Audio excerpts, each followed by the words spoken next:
What's up, y'all? This is Deidre with One Shot Game, and you already know what time it is, and you know how the motto go.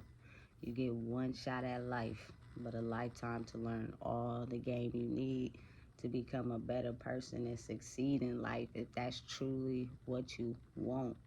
So this video is going to be centered around the topic of basically changing your life for the better if you want something and your intentions towards it. Like, a lot of people wouldn't even understand that these last 3 years have been an emotional roller coaster for me. I have went up and down, down and up, and I had to survive some of these battles on my own, you know? And like, when you have a kid, you're never really fully prepared to mentor a child into being who they truly want to be. Like, it's no rule book for parenting. You basically have to go in with the best intentions that you have for yourself and for your child. And basically with me, I've been having a whirlwind of things I've been having to deal with since I've come home from prison. But my mindset and my intentions towards achieving what I was trying to achieve was my main focus. I went to prison and I sat down with the DA and I got in that courtroom and I realized I didn't have nobody but me. I looked into the stands. I didn't see nobody that I loved and supported and knew there for me. I basically had to go through this whole court process and these charges that I was being convicted of by myself. It was a really, really tough situation to deal with, because when you go to jail, you looking for any type of support from anybody on the outside world to support you, because that's when it really gets real. When I sat down with the DA and he told me you could take a plea deal for these 6 years, the first thing I thought was, damn, I'm about to be away from my baby, and I just started crying. So my next court date I had to go to, because he was like, I'm gonna try to get you a better deal. I settled for the 4 years. I didn't go to trial or anything like that because, again, like I said, I didn't remember exactly what happened, and I didn't want to go to trial and get convicted of the crime and then have to do more time that I was already dealt with. So I just took the plea deal, and I was like, damn, I just started crying in front of the DA, because I'm like, I'm gonna spend all this time away from my baby, and she was my main focus, my main goal. Like, I don't care what you go through in life as a parent, especially as a mom, because I'm a woman. If you really love hard, really love your child, you're gonna do what's best for that child to be able to overcome any challenges that you have in your life. And the fact that I was in prison, I could have easily backslid and did all kind of drugs in there, ate in there, got in fights or 115. And I'm not a fighter, I'm a lover, but your morals and your self-respect is really important in that place, because people will try you easy. You know what I'm saying? But my mission was to do what I was supposed to do, listen to what they was telling me, and get out and be the best parent of my daughter, because it was already a struggle, being the fact that I wasn't really there when I had her. Like, I was emotionally messed up. Pregnant with my daughter, I was working, I was going to school, getting my high school diploma. I achieved that. I was also doing construction at 6 months pregnant. I was like doing my thing. I worked the whole time. And when I first got pregnant with her, I was smoking weed. And my grandma told me, like, look, you need to quit smoking weed because they can take your baby away. And at first, I didn't want to believe what she was saying. But then a little bit, probably like 4 months into my pregnancy, I quit smoking altogether, because I didn't want to have my baby get taken away. Granted, I've seen cases where CPS have came to people's houses for them smoking while they were pregnant. I didn't know how that situation would go with me. And my grandma kind of like opened my eyes, like, you never know what could happen. So when my baby was born, there was no drugs in her system. She was born a completely healthy baby, 7 pounds, 4 ounces. And my mission was to just give her all the love that I didn't get growing up in that is on an emotional level. You know, being the fact that I went to prison, I did everything I was supposed to do. I didn't really get in trouble. But my thing was still trying to search for the love that I needed to find inside myself from someone else. So I did get into a relationship while I was in prison, but that wasn't until I got to the program. After I got out, I told my daughter probably like a week before I came home that I was never going to leave her again. And that was my mission. I stood on it. My intention still. Like, I want my daughter to be able to know that her mom is always going to be there for her no matter what. Because as human beings, we try so hard to make sure our kids go down a certain path and they don't get subjected to the things in the outside world. But you can't always control that. Like, people are gonna make their own choices, and what I mean by people is no matter if they're your kids or not, they're gonna make certain choices. But it's your job as a parent to make them feel the love at home, so therefore it's a lot harder for them to get subjected to the things and people that's in the outside world if they feel that love at home. And emotionally, as a person, um I felt it in the beginning, but then as I got older and started making some choices that I felt was best for me, that's when it started to just go downhill. Being the first one that I was gay and I liked it women and I was into women, and when my mom first found out, it was kind of like, why? What are you doing this for? Why are you doing that? And I just want to let everybody know it is not something that you learn. Sometimes you can just be born a certain way and don't realize it until you go out there and find out that that's what you like. I happen to be in love with women. Like, women made me feel like, you know what I'm saying, the love. Like, they got to know me, they got to ask questions, they got to figure out who I was. I never really felt that bond with men. I don't know why, I don't know what for, and it's not because somebody in my family was gay, because that wasn't the case. I grew up in a heterosexual family that was strict, and you feel me, dated men and went by the Bible and things like that. So when people be like, oh, can you just be born gay, I think you can.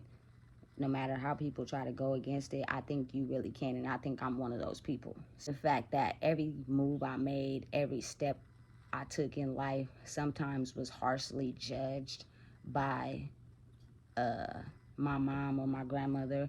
The love I needed to feel inside the home I wasn't getting, so it was real easy to go out into the world and try to get that love from a relationship or friends. The times, like, family want to make it be like, oh, you always there for your friends and relationships, but you're not there for family. But the love you feel from people in general, I don't think it has anything to do with family. I think it's just the love that people give you, the love that people show you, and the love that people genuinely care for you and are there for you as a person can come from anybody, not just family.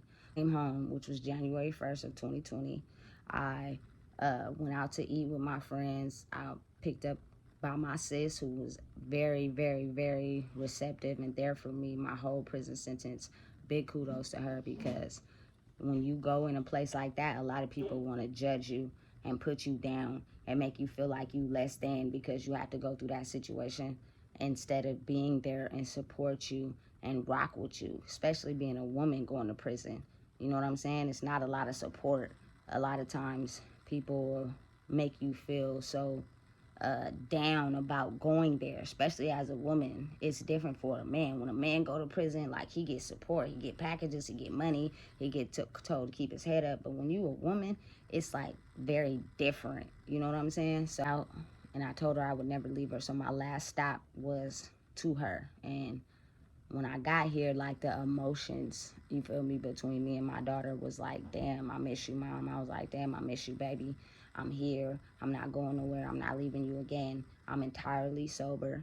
You know what I'm saying? And my vision was to just elevate and put us in a position to where we're always together, no matter what.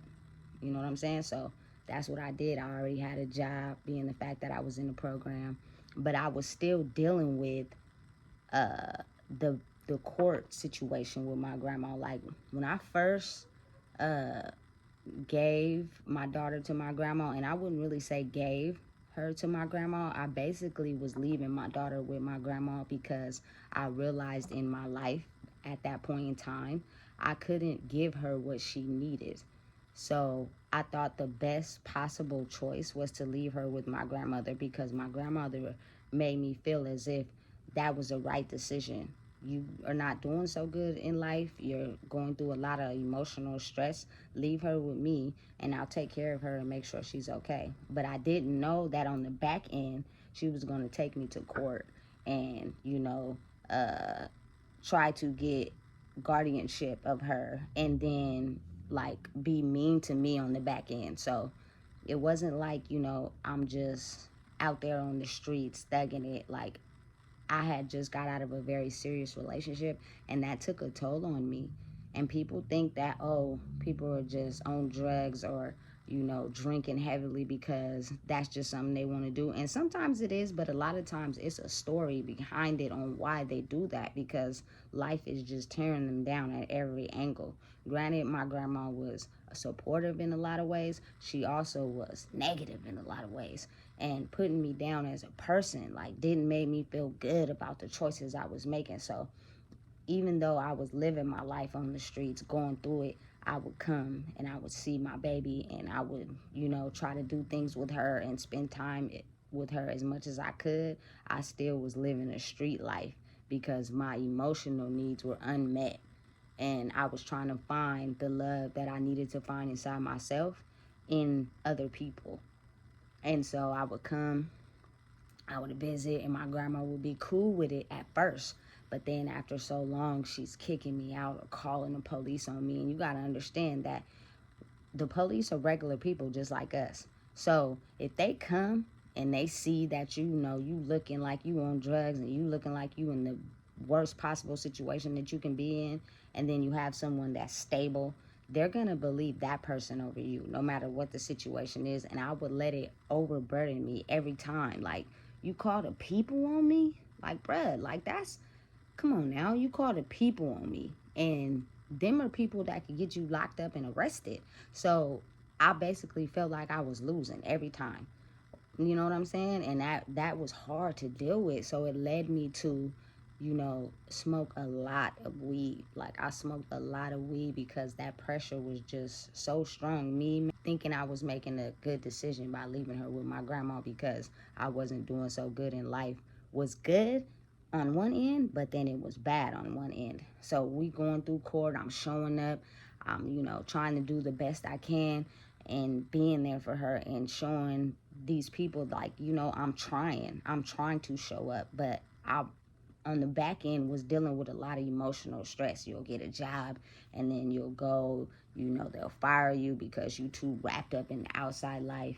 And that was when my baby was probably like 1.5. So from 1.5 to about 8, she was with my grandmother. Last 3 years, I don't think people understand that I've had CPS called on me every year since I've been home. And every year I have won or the results turned out to be inconclusive.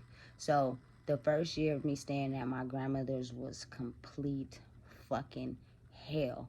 I went through so much dealing with my grandmother, dealing with her own emotional trauma, on top of me trying to be strong and be there for my child as well. Again, I'm taking her to school, but I'm also coming back to my grandmother's and I'm dealing with emotional stress, emotional pressure of my past and what and who I used to be and who I'm trying to be. Like a lot of times people in life always want to see you as this one person. They don't think that you can change and you can make improvements to become a better person. They just want to see you as this one person and this is who you are and we're going to look at you exactly like that, especially when it comes to family. Seeing the fact that they've known you their whole life, they only put you in this one box. And anytime you try to grow outside the box, they try to stop you by keeping you in that box that they have had you in your whole entire life. So for the first year of 2020, I basically had intentions of trying to get my own spot. Like I was dedicated. There was nothing you could tell me about not getting my own spot because that's my like dream goal my whole life, from staying on people's couches, from, people kicking you out, one minute it's cool to stay there, one minute it's not. Like you get overwhelmed by that, and me knowing that you can't be in those type of situations with a kid, it was very extra stressful. So the weed was just intense. It may seem like I was addicted to weed, and I probably was, but really I had deeper issues going on. And I wanted my daughter to know that no matter what, your mom is always going to be here for you and always love you. But I'm dealing with emotional baggage from all the things I've went through, that I'm dealing with that, and in turn dealing with other people and trying to also be here for you in the same sense. So I basically had my intentions of getting my own spot. So the first year, all my money, and I basically started doing the things that my intention set towards getting my own spot. So I got a storage unit. I had one of my friends like give me a gift card with some money on it. I went to Home Depot, got a few things, put it in the storage. My intention was to get a bed, get everything already in the storage, so that therefore when my girlfriend had got out at the time, and when she gets out, we'll be able to have our own place or whatever the case may be. Intentions. After 2020, that year was up, 2021 came, and I told my grandma, like, in 2021, after a year, I would move out and get my own place, but I wasn't quite ready yet. Like, I wasn't ready to move out and get my own spot yet. I hadn't saved enough money, you know what I'm saying? I was trying to take care of my baby at my grandmother's, while also she want money and she want me to pay for stuff. So that's depleting. And mind you, I'm working at the Goodwill, so we're not making enough money as it already is. So it's like you kind of like taking out my pockets towards my future goals. The support would be nice and not so much negativity, so after 2020 was up, she kicked me out. She like, I don't know where you got to go, but you got to get out of here with my child. And she's telling me, you know what, take your child. You can take your child. But this whole time, she still has guardianship. So it's like I'm getting played on the back end, but she's giving me the go ahead to do what I need to do. So my girlfriend called me at the time in prison, like, you know what, I got this information from this counselor here. Go to this extended stay. You feel me? They'll let you stay for weeks at a time until the place is ready. She called the people on me. I had to get out, and I wound up going to this extended stay. I stayed at the extended stay for 5 months during COVID until my apartment was ready. And I'm also getting, money was cool when everybody was getting that EDD during COVID. Like, money was coming in. So it actually worked out because the hotel wasn't really charging people like that, but they was giving people a lot of leeway. So I really didn't pay the full amount, but I was paying to stay there, and it really worked out. But this whole time I'm on parole. So they're coming there to extended stay to see what's going on, see if there's any drugs going on in there. You know what I'm saying? See if anybody's on any types of substances, any types of crimes is being committed. They're also piss testing me. So I'm passing with fine colors every piece test. You know what I'm saying? So one day, we chilling in the hotel, and I think this was the day my girlfriend at the time had got out, and I went to go pick her up. We get back to the hotel, CPS come. You know what I'm saying? They like, oh, we've got a report that, she's saying she's being touched. Woo, woo, woo. My daughter had made an accusation of somebody touching her, which was false and didn't pan out. The results were inconclusive, but the CPS worker ended up coming to the hotel, giving the whole rundown, asking questions, this, that, and the third. That went through. Nothing happened. After the 5 months was up, you feel me? I paid the money, you feel me, to the girl. I ended up getting my apartment and moving in. I got everything out of storage, moved into my apartment. It was exactly what I wanted. You know what I'm saying? We had a washer and dryer, dishwasher. It was a 2-bedroom, 2-bath. I was super stoked, super juiced, because that's all I ever wanted in my life. The whole time, except for like in the beginning, I'm sober. And then a little bit I started taking Xanax because I was in a depressive state of trying to figure out why my grandmother would kick me out after a year of living with her, knowing I wasn't ready or prepared. And this is the first time that I had to do this with a kid instead of doing it by myself. So the pressure was on. until one day my girlfriend was like, you feel me, you sleeping extra, you doing everything, you feel me, backwards, let me see what's going on. She went through my purse and found the Xanax, and that turned to a whole nother situation. I commend her for that, because she gave me the power to understand, like, you got a lot to lose. Don't be out here making inconsistent decisions because you're stressed out. You know what I'm saying? So that stopped when I moved into my apartment. You feel me? Everything is good. I'm juiced. I'm stoked. You feel me? I go from the Goodwill and I get a better job, and then from that job I get a better job. You know what I'm saying? So I'm juiced because everything is going exactly how I planned it to go. My intentions were set. Everything was just, man, blissful. We were going out on trips. We were eating out. We were having fun. You know, everybody was looking good. You feel me? Things was like super amped up. Granted, everybody may have, you know, showed out and did the most with their EDD. I did too. You feel me? I had jewelry and bottles and nails and clothes and all that, but at the same time, I took the second half of that money and I moved into my apartment. So I wouldn't actually say that EDD was all bad for some people, especially me. So during that whole process, I'm going through the most, and I'm like, this is like my first time actually really being a hands-on mom and dealing with everything I had to go through. So my grandma was like, you could take her. She was getting older. She was having a lot of health issues, and she knew she couldn't really take care of a young child. So she let me have her, but she would she would call the police on me and say that I kidnapped my child, even though she was living with me and had her own room. She would call the police on me. So one day they show up at my house. Bang, bang, bang, knock, knock. We got to report that, you know, you kidnapped your child, this, that, and the third. So I'm explaining to them, look, she was with my grandma. I just got out of prison. I'm trying my best to have everything together. I got my own spot. I got a job. I just got off parole. You know, meanwhile, they know that when you're on parole, they drug test you. So there's no drugs going on. They go into my daughter's room. They see her room is all set up the way it's supposed to be. So one of the officers was like, hey, look, you feel me? We're going to call your grandmother and see if she could stay with you another night. But really, she has guardianship, and it says this on this paper. So if she wants to take your child, she can.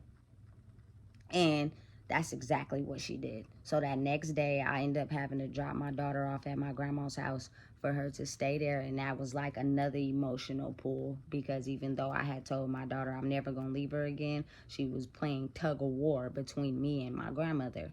You know what I'm saying? And I'm like, how? I'm trying to still be strong, still trying to, you know, achieve my goals, and still going to work, and still trying to keep my head above water, and still trying to do what I need to do to get over that. But it stings, it hurts, because it's like the people that's supposed to be there to support you the most is be the one that sometimes cut the cord and do some of the most things that you just can't understand. You know what I'm saying? So after 2 to 3 days, she was like, called me and was like, you would come pick your daughter up. So I come pick her up. She comes back home with me, you know? And during this whole process, for whatever reason, my grandma may have had a strong attachment to my child, and she didn't quite really want to let her go, being the fact that she had been with her for so long. She's calling my parole agent, saying I'm doing this and saying I'm doing that, like trying to really make me look bad. And I'm really going to work, doing what I'm supposed to do, you know, trying to just be a good mom and trying to be a good stand-up person and let my daughter know, look, your mom is here. I may have had a past that may have left you in the hands of someone else, but I'm trying to correct those things and get you back with me so you can stay and understand that people do change. You know what I'm saying? So she's calling the parole agent. They calling me like, what's going on? Whoop, whoop, whoop, da, da, da, da. We got people calling saying, you know, it's violence in the home, it's domestic violence, it's inappropriate touching going on, this, that, and the third. Stressful. Very, very stressful. The whole time I'm also in a relationship with someone that needs mothering as well, because of the lack of the support that they got needed when they were young. I'm also balancing both of them. You know what I'm saying? And it's really, really hard. But on the back end, I'm also having fun with life. I'm doing all the things that I said I was going to do with my life. I got a car, taking trips, just living the grand life. This whole time that the police is being called on me, parole agent is being called on me, CPS is being called on me, like nothing is working out in that aspect of it. So I think on the positive end, people in the background could really see me doing what I'm supposed to be doing, but then you also know that it's people in the background of that want to keep you in that same box and label you a drug addict, label you as someone who's violent and been to prison. And so we're going to do everything we can to try to make sure your daughter ends up with your grandma and not with you. Bruh, so hard, so hard, so hard. Like I'm stressed out to the max, but I'm still pushing through and I'm taking these hits on the chin like I'm in a boxing ring, but I'm still on life, doing what I'm supposed to do to prove to myself that you got this in the bag. As long as you have food in your house, as long as she has a stable living housing arrangement, everything is going to be okay. This is what I'm saying to myself in the mirror every day, because that's the only thing I got.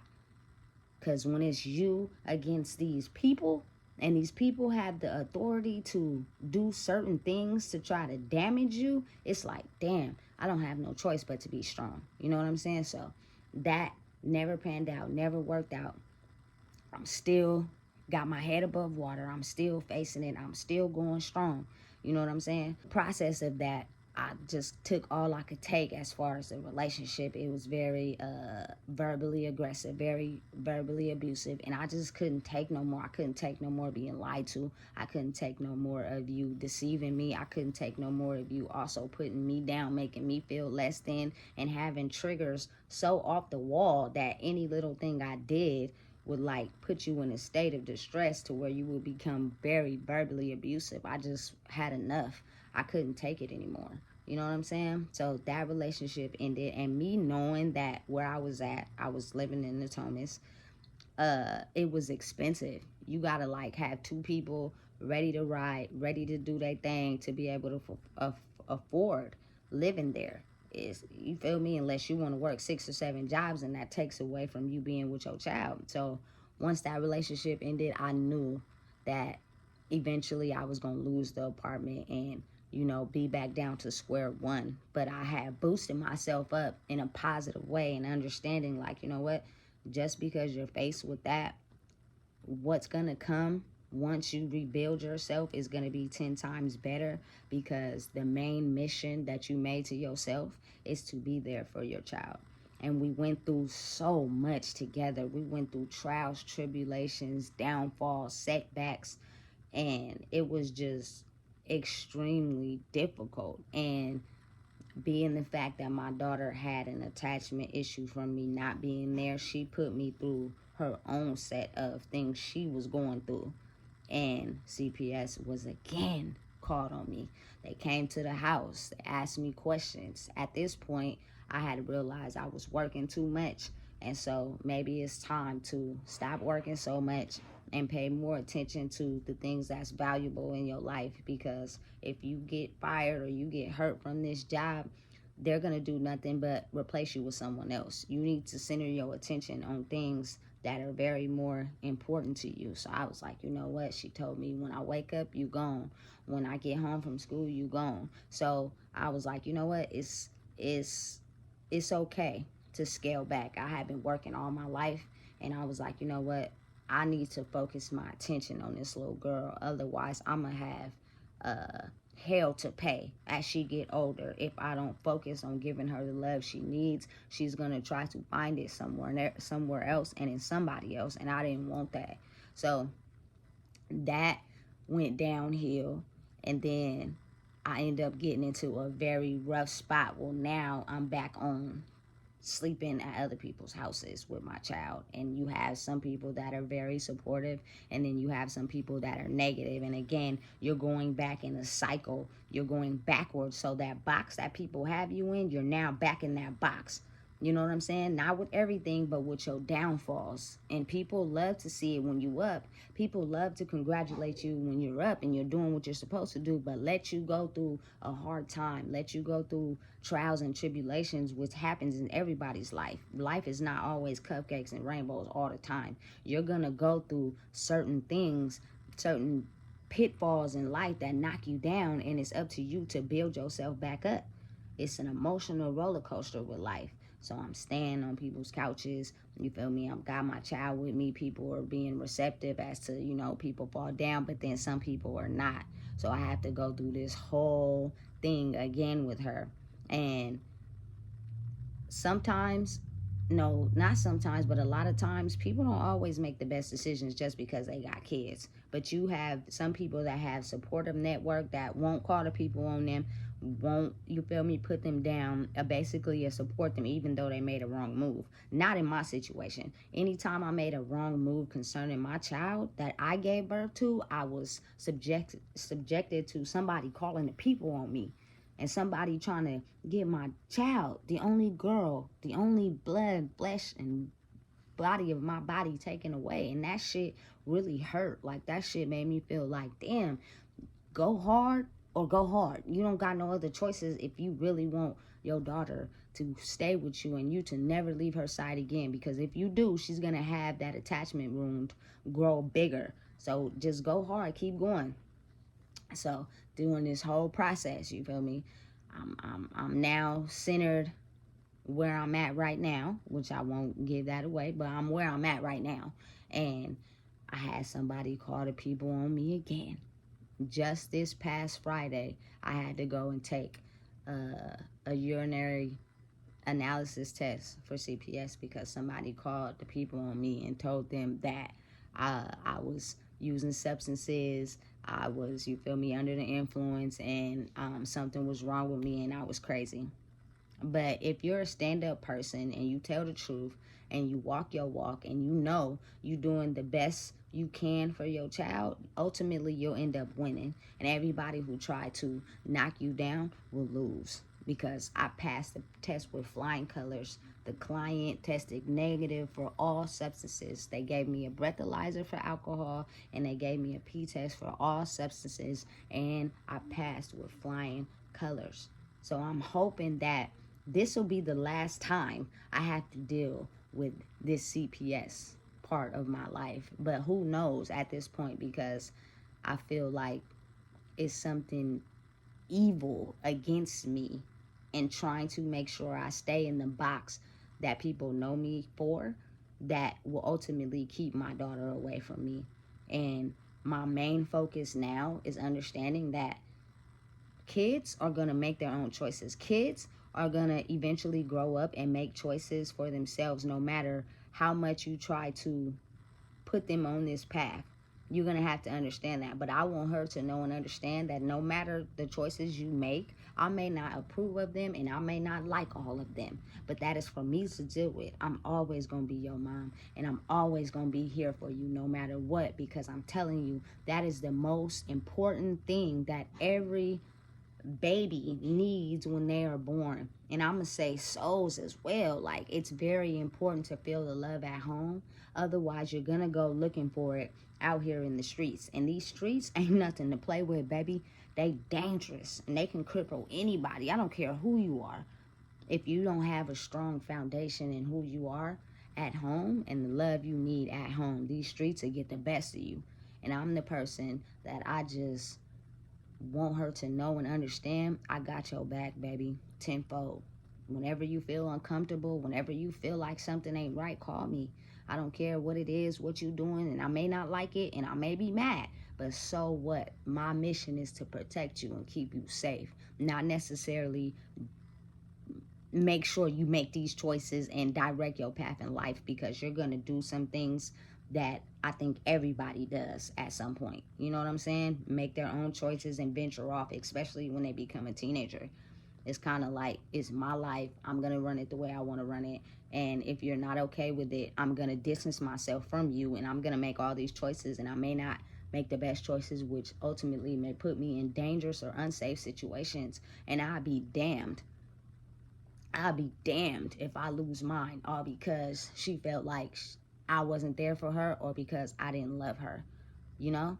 And it's hard. People don't know what I had to go through these whole 3 years I've been home, but staying strong and staying on top of my game and ultimately loving her the best way I can is the reason why I'm so far ahead in making sure that my intentions set on being her mom and letting her know I love you is stand still on 10 toes. Throughout this whole 3 years, I've also learned that when you care about people and you love people, don't necessarily mean they have the same mindset as you. Doesn't mean that they're going to be like you.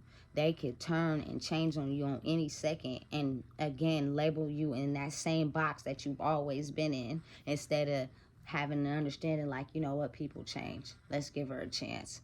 Let's see what she does with it, what she does with her life, and the direction she's trying to go. Don't never ever in your life, I don't care who it is, especially as a mother, make you feel like you can't change your life and get your kids back, because people will put you down. People will make you seem like you crazy. People will make you seem like drugs is just everything to you, and you can't never get your life straight to get your own flesh and blood back.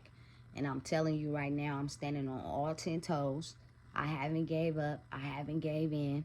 And I'm in the background showing my daughter, look, you got me. I don't care what I did in the past. I don't care, my own trials and tribulations that I went through in the past. I'm not perfect. Never have I ever been, nor will I ever be. And I don't claim to be. But what I do know is that in order for me to change the trajectory of her abandonment issues and feeling like I'm not there for her, is to be here for her. And that's what I'm doing. Despite everything that has been put against me, everything that has, tried to take me down, you got to understand, I'm a violent, convicted felon. So if you call them people on me, their mission is to make sure that I go back to the place instead of being out here trying to excel and get over everything. I did everything by the book, every which way I was supposed to do it. I went to court while working on Zoom, filled out paperwork. I didn't even know what I was doing, but I did it because I want to get my baby back, and that's what I'm going to do. And ultimately, I won. Nobody has custody but me. And I did it on my own, by myself. So the hardest times and the hardest lessons I had to face, I did it alone. I didn't have no support. I didn't have nobody holding my hand, guiding me. I didn't have nobody saying, you know what, Deidre, we want your kids to be with you. Let me help you. I didn't have that. I had the support of my girlfriend at the time. Granted, I did, but you going through your own situation. So on the back end, you may support me in that area, but you putting me down in another. So it's time that we got to dissemble this situation. And I got to go on my own 2 feet on my own. And I have a big shout out to the people that have, been there and encouraged me and seen what I'm going through and have my support and have my back. But 9 times out of 10, when you're looking from the people that matter most, they may not be there to give it to you, due to the fact they battling whatever demons they battling, and they can't give you that support. You got to be able to be headstrong enough to go through the battle on your own. So when they say, oh, cancer is crybabies, look, baby, this cancer ain't no crybaby. I'm strong as fuck. And granted, I'm very emotional and sensitive when people hurt me that I really love and gave a chance to. That shit hurts. But you have to be strong. You have to keep moving forward. You have to keep your chin up, because in their eyes, they may be doing whatever they're doing to satisfy their own needs, not looking at it from your perspective. So you have to keep going, keep your foot on the gas and keep going. You know what I'm saying? My support system is not that big at all. I didn't have to take so many L's in these last year of my life alone. But I still stood on all 10 toes and gave it my all.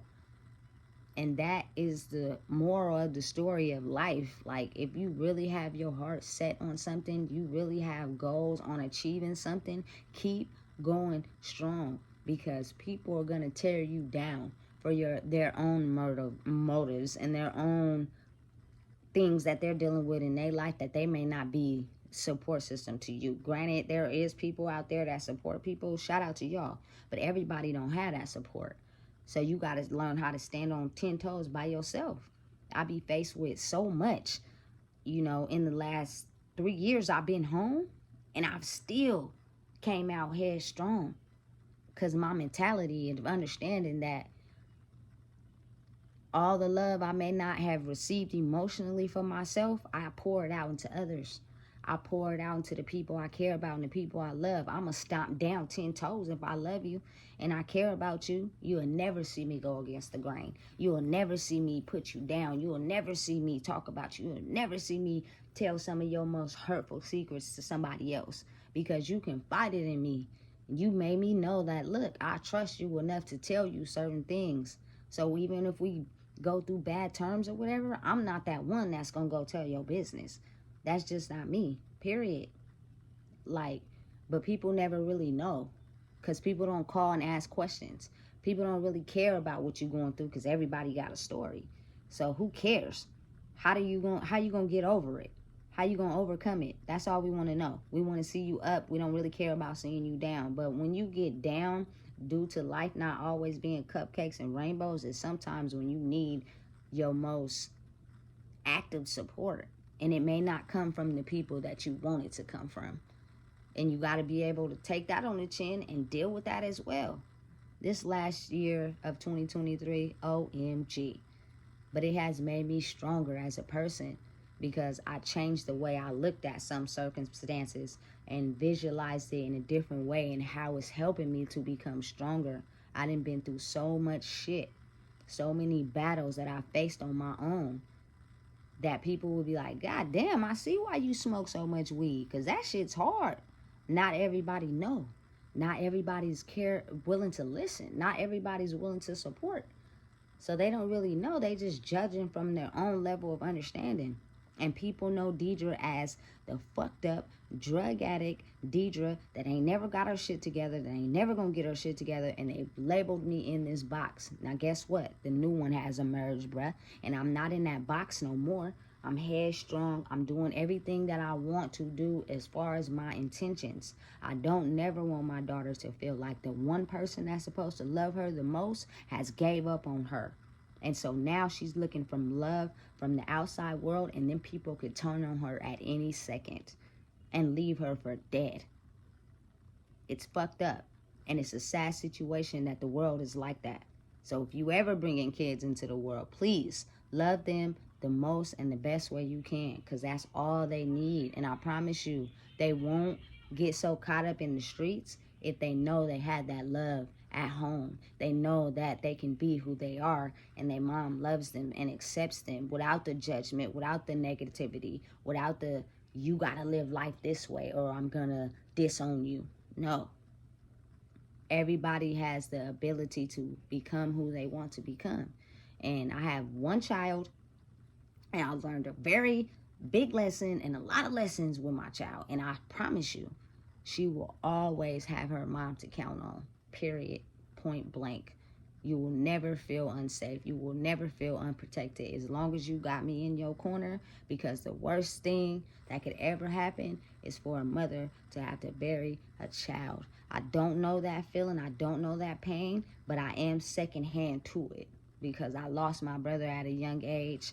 And I remember it would be conversations when we were younger where my mom would be like, if something ever happened, I would give my life for you guys. And being the fact that she had to bury a child, I can only understand and imagine the pain that feels like, because I just don't even want my daughter to hurt herself. Like, be careful. I'm like on edge when she's doing something dangerous, because listen, pain hurts, especially when you love somebody, especially when it's your own flesh and blood, especially when it's someone you gave birth to.